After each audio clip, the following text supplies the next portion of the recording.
Okay, good morning. It is now Tuesday, day 2 here at the job site, and we started this installation yesterday. As you can see, close to half of the living room area has already been installed. It's a beautiful hickory flooring and goes all the way down the hallway into the last room.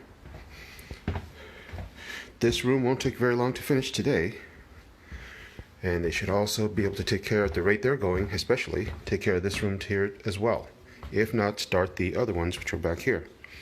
There's this room, small section to a bathroom, and kitchen is almost completely demoed out.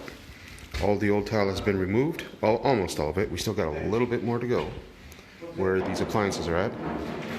And once that's done, a few repairs of some of the missing plywood to even out the floor, and we'll be on our way installing from the living room area this way. All in all, it's going on schedule.